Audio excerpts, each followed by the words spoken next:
देखिए कल जो हमने किया था बेटा वो किया था हमने कैपेसिटर पैरेलल प्लेट कैपेसिटर का चल रहा था, जब डाइलेक्ट्रिक स्लैब को बीच में प्लेस किया आपने तो कैपेसिटेंस ऑफ पैरेलल प्लेट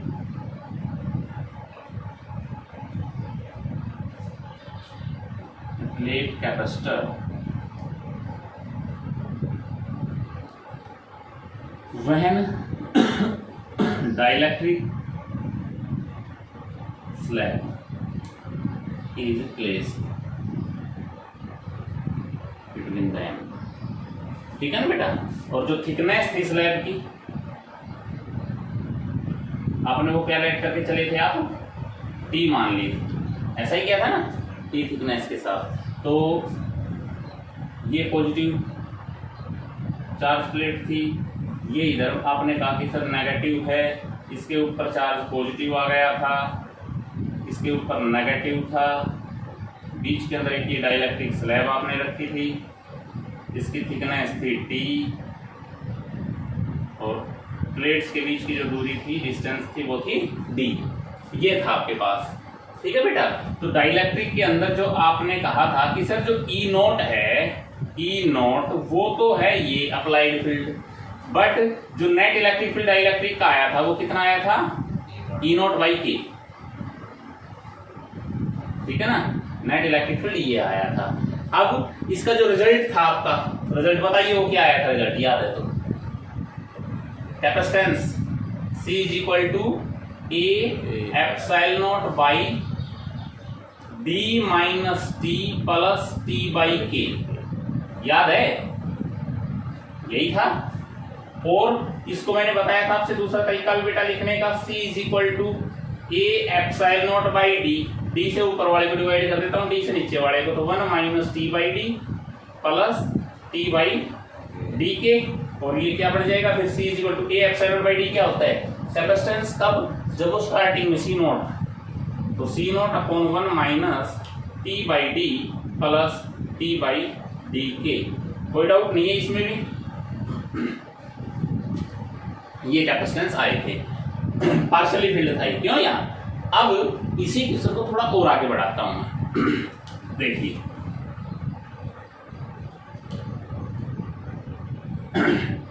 ये पॉजिटिव, ये नेगेटिव प्लेट है, minus of sigma positive charge,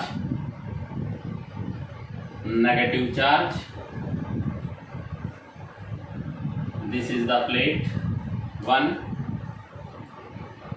and this is the plate 2। इनके बीच की जो डिस्टेंस है बेटे वो है d, ये थिकनेस है T1, इसकी थिकनेस है T2, अलग अलग भी हो सकती है, सेम भी हो सकती है, समझ रहे हो बात, इस पे कर सकते हो अप्लाई। इसका डाइलेक्ट्रिक कांस्टेंट है बेटा K1, इसका डाइलेक्ट्रिक कांस्टेंट है K2, क्या करें इस केस के अंदर बताइए। अब क्या होगा बेटा, क्या बताया था, इलेक्ट्रिक पोटेंशियल किसके बराबर था, ई डॉट डी। कितनी जगह बच गई इसमें, एक तो एयर की, एक पहले वाले की, तो इसके अंदर आप E1 मान लो और इसकी E2 या फिर इसकी E2 E3 और एयर वाले की E1 कह दो, बात तो वही है सारी, ठीक है ना। तो आप क्या करोगे इसको, E1 D1 E2 D2 और E3 D3, यही आएगा पोटेंशियल, मतलब एवरी की वैल्यू रख देंगे। तो पोटेंशियल इज इक्वल टू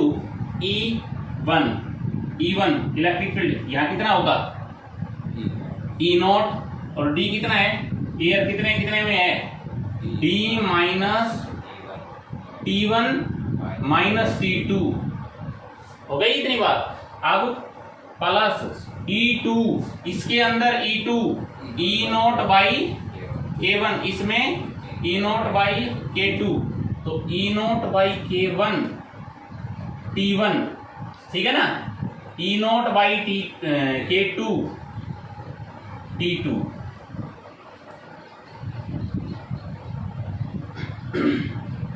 ठीक है इतना। अब कैपेसिटेंस निकालते हैं आप, तो ई नॉट को कॉमन ले ले पहले, तो ई नॉट क्या होता है, ए एप्सिलॉन नॉट बाई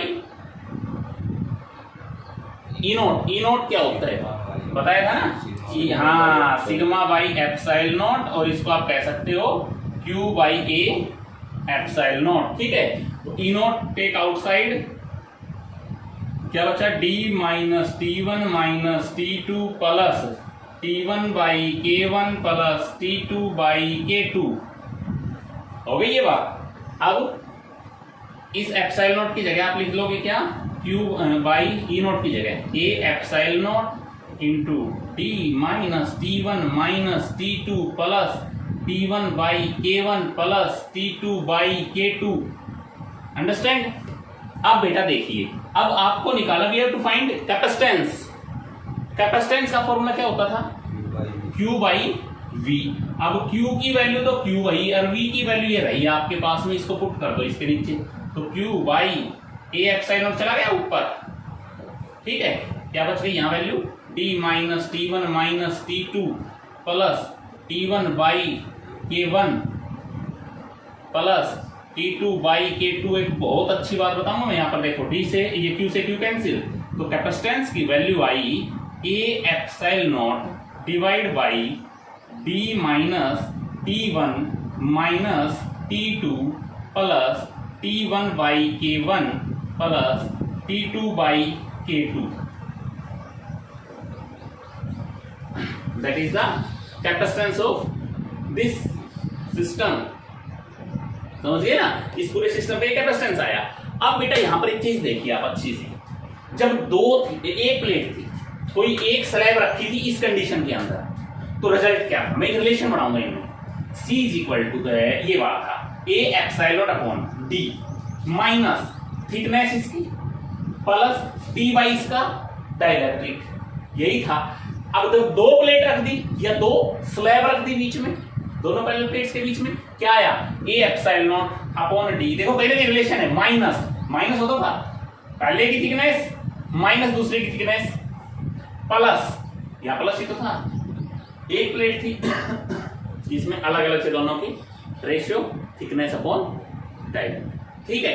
तीन प्लेट होंगी तो रिजल्ट बता सकते हो जल्दी से, तीन प्लेट होंगी तो वेरी गुड, क्या हो जाएगा, हाँ A epsilon upon D minus T1 minus T2 minus T3 plus T1 by K1 plus T2 by K2। अब कितना आसान हो गया, प्लस में T3 by K3 if there are n number of slabs placed having वो dielectric constant are K1 K2 K3 तो so on, ठीक है बेटा। तो रिजल्ट क्या आना है आपके पास में, A epsilon naught upon D minus T1 minus T2 minus T3 up to minus of minus Tn, यही आएगा, plus T1 by K1 plus T2 by K2 plus up to plus of Tn by Kn, यही आएगा result. अब कितनी भी plate आपके यहाँ रखी हुई है, ठीक है। चलिए इसको पॉज करिए और नोट करिए अच्छे से। तो इसके बाद इसी के बेस के ऊपर ही कितने भी न्यूमेरिकल आप कर सकते हो। अब बेटा नेक्स्ट वाला जो है क्वेश्चन, वो ये भी दे सकता है कि मान लिया मैंने ये तो है डाइलेक्ट्रिक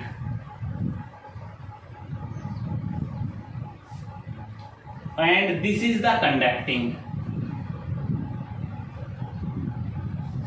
ये कंडक्टिंग प्लेट है, तो एयर के अंदर जो होगा ई नॉट तो कंप्लीट एयर वाला है, ठीक है ना, ये तो है एयर के लिए। अब पहले वाले का जिसका डाइलेक्ट्रिक कांस्टेंट K1 है, जो ए प्लेट है, मैंने ये कहा कि बेटा ये ए प्लेट है, ये बी प्लेट है, तो ए प्लेट के अंदर इलेक्ट्रिक फील्ड कितना होगा, ई नॉट बाई के, ठीक है। अगर इसको मैंने के कह दिया तो अच्छा, अब बी प्लेट के अंदर इलेक्ट्रिक फील्ड बता दो कितना होगा, 0 करो से, तो E is equal to V is equal to potential, किसका फॉर्मूला था, वही है E1, डायरेक्ट करें करिए शाबाश direct, E naught into D minus T1 minus T2 plus E naught by K T1 और प्लस ये तो 0 हो गया। तो आपके पास में V आ गया A X Q by A epsilon naught into, बेटा ई की वैल्यू रख दी ना मैंने, तो D minus T1 minus T2 plus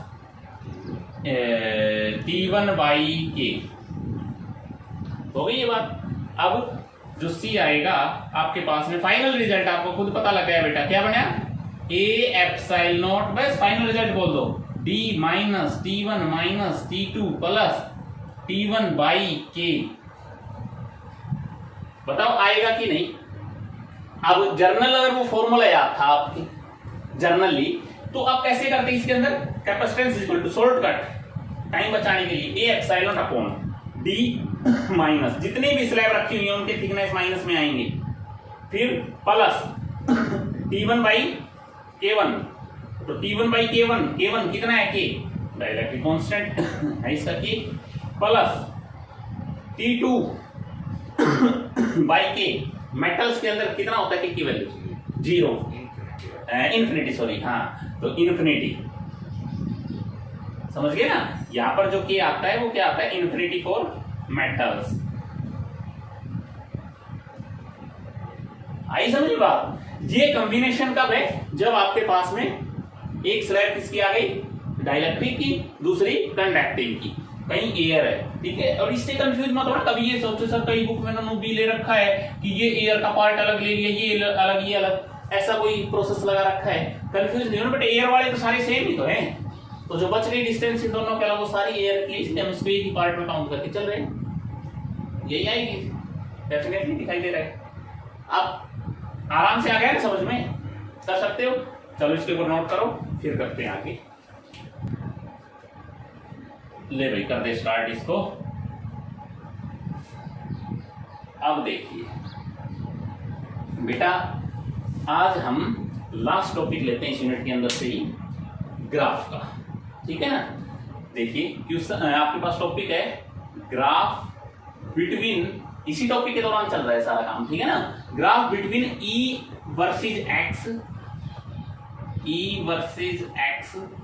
and V versus x, electric field और एक्स के वर्सेस, और इसी तरह इलेक्ट्रिक पोटेंशियल और एक्स के। अब कंडीशन सुन लो। अब पहली प्लेट जिसको मैंने दिया पॉजिटिव चार्ज, ये इस पे पॉजिटिव चार्ज है, ये है नेगेटिव है, और एक स्लैब रख दी, ये T1 इसकी थिकनेस ले ली, D इनके बीच की सेपरेशन ले ली। अच्छे से देखना है आपको इस बार। नेगेटिव चार्ज इंड्यूस हुआ, नेगेटिव मतलब ये तो पॉजिटिव प्लेट का चार्ज था, और ये इंड्यूस फील्ड हो गया, पॉजिटिव इस पे है। अब देखो बेटा आगे, ई नोट आप कह रहे हो कि सर अप्लाइड फील्ड है, इसके अंदर ई नोट बाई ये हो जाएगा नेट, ठीक है, नेट तो फील्ड उधर ही होगा। अच्छा अब हम इसमें इसके ग्राफ की बात करें, ध्यान से देखेंगे आप। This is the side of E not, ठीक है। अच्छा ई इलेक्ट्रिक फील्ड, ओरिजिन और एक्स, ठीक है, ये है इधर की तरफ इलेक्ट्रिक फील्ड, सही है। अब सुनिए बेटा, शुरुआत में आप कहाँ हो, एयर में हो। एयर में तो शायद ई नोट मैक्सिमम है बेटा, ई नोट बड़ा होगा ना ई नोट बाई के से, डेफिनेटली ना। तो ई नोट कोई ना कोई वैल्यू आएगी जो आपने ले ली बेटा यहां पर, सर ये वैल्यू है ई नोट,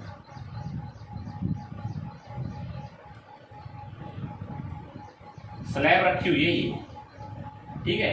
ये थिकनेस है T1 यहां तक की, समझ गए? तो T1 से पहले तो एयर है तो ई नॉट यहां तक। अब इसके बाद ई नॉट बाई के, तो ई नॉट बाई के कोई पॉइंट होगा जो इससे नीचे होगा, यहां से ले लिया, ठीक है। फिर अब ये टोटल डिस्टेंस तो है, ये वाला पॉइंट तो डी था, क्यों डी हो गई, तो टोटल डिस्टेंस डी थी, तो इसके अंदर फिर वापिस एयर में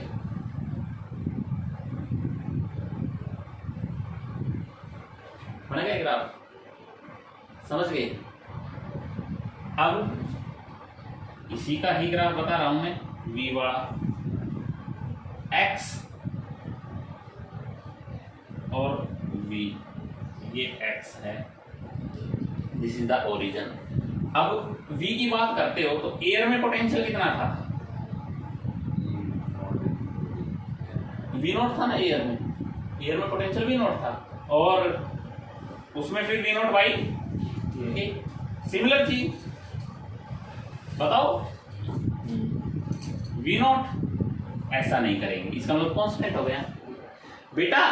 ये अब समझने के लिए आपके लिए बहुत अच्छी बात है, सुनना मेरी एक बात, जब पॉजिटिव टर्मिनल से कोई चार्ज नेगेटिव की तरफ जाता है तो उसका पोटेंशियल डिक्रीज करता जाता है, तभी तो कम हो जाता है। नेगेटिव तक जाते जाते इलेक्ट्रॉन जाता है जब पॉजिटिव से निकल करके बैटरी की तरफ, तो वो बड़े पावर के साथ जाता है, ठीक है। और जैसे वो डिवाइस में घुसता है, बैटरी से निकला बल्ब में घुसा, अगर एक बल्ब कनेक्ट कर रखा है तो जब तक कोई इलेक्ट्रॉन जाएगा बड़ी स्पीड से बल्ब के अंदर, पता नहीं मैं क्या कर दूं, और जैसे ही बल्ब के अंदर वो यूज हो जाएगा तो यू हो जाएगा, फिर यूं करता हुआ बैटरी की तरफ जाएगा, समझ गए ना, कि मेरे को दे दे चार्ज, फिर वो बैटरी के पास से चार्ज लेगा, फिर वापस जाएगा, समझ गए?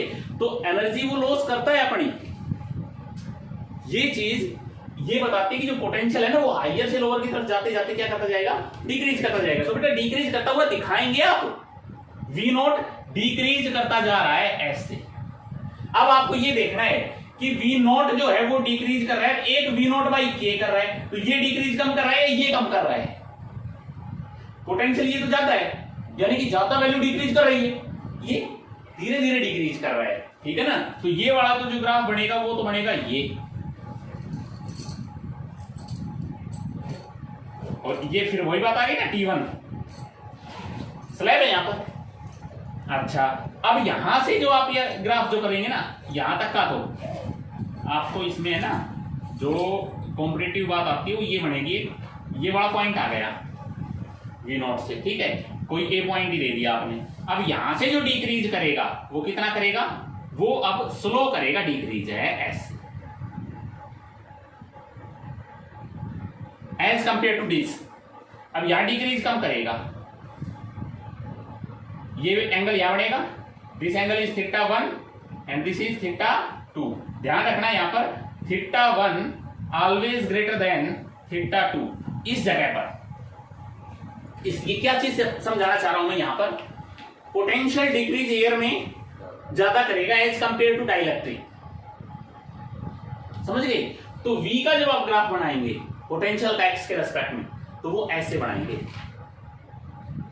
x के वर्सेस में, समझ रहे हो ना? हो गई बात। अब वापिस फिर से एयर आ गई तो फिर ज्यादा करेगा यहां से, हो सकता है वो यहां पहुंच गया, ये डी डिस्टेंस हो गई यहां तक, ठीक है ना। तो अब लेकिन एक बात याद रहे आपकी, अगर एयर है और ये है θ3, तो यहां पर एक बात और भी है, θ1 is equal to θ3 and both are greater than θ। समझ गए होंगे ना बात को? ये एंगल और ये एंगल बराबर रहेगा, तो ये यही बता रहा है कि मीडियम दोनों के सेम है। अगर डाइलेक्ट्रिक कांस्टेंट की वैल्यू सेम है किन्हीं दो की, और दो प्लेट रख दी बीच में, तो उनके अंदर भी ध्यान रखना। मान लो इसके बाद एक और रख दी मैंने डाइलेक्ट्रिक स्लैब, क्या होगा? तो अगर उसका पहले वाले के बराबर ये कांस्टेंट की वैल्यू के की वैल्यू, तो सेम एंगल रहेगा, यही θ2। समझ गए ना? अब चाहे किसी भी टाइप का आपके पास में ग्राफ आ जाए, क्या आप कर सकते हो इससे रिलेटेड? दे दे, दो स्लैब दे दे, तीन दे देता है, कंडक्टिंग दे देता है, या डाइलेक्ट्रिक स्लैब दे देता है, आप कैसे किसी भी टाइप से ग्राफ करो।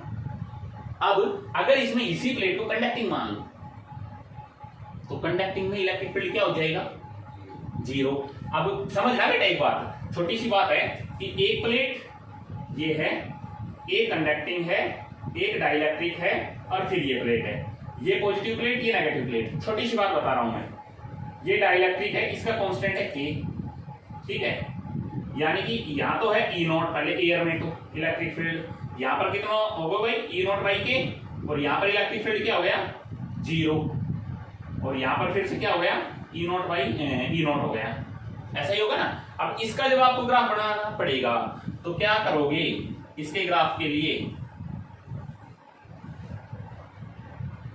E और V0 का देखते हैं पहले। देखिए अब E और V0 के लिए क्या करें, इधर की तरफ बेटा हो गया आपके पास में E, ओरिजिन और X, ठीक है, समझना इसको अच्छे से एक बार, ये X की वैल्यू है? अब सुनो, सबसे पहले E0 जो कि मैक्सिमम है, आप E0 के ऊपर हो, E0 है ये, ऐसे चले। अब यहां पर आपके स्लैब आती जा रही हैं, एक स्लैब, और यहां मैंने कह दिया दूसरी स्लैब, और ये है D, यहां करके D। तो पहली वाली स्लैब E0 बाई के, तो डाउन गया, यहां से गए आप सब जो यहां पर आ गए E0 बाई के, फिर क्या आ गई एयर आ गई, तो एयर आ गई तो आप कहां पहुंच गए, सॉरी एयर आ गई E0 बाई के, एयर आई E0 ये E0 के सामने आ गया E0। अब तीसरी में क्या आ गया कंडक्टर, कंडक्टर आते ही आप कहां पहुंच गए 0 पे, समझ रहे हो बात। अब कंडक्टर के बाद में फिर क्या आ गई एयर, एयर आते ही आप पहुंच गए E0 पे, और यहां होगी D फिर, ये अंडरस्टैंड अच्छे से कर सकते हो, इस टाइप से आपके ग्राफ होगा, ठीक है। इसी तरह से आप प्रैक्टिस करके देखना इसके ग्राफ की, और यहीं पे हम इस यूनिट का आज लेक्चर खत्म करते हैं, ठीक है बेटा, तो करते रहो, शाबाश।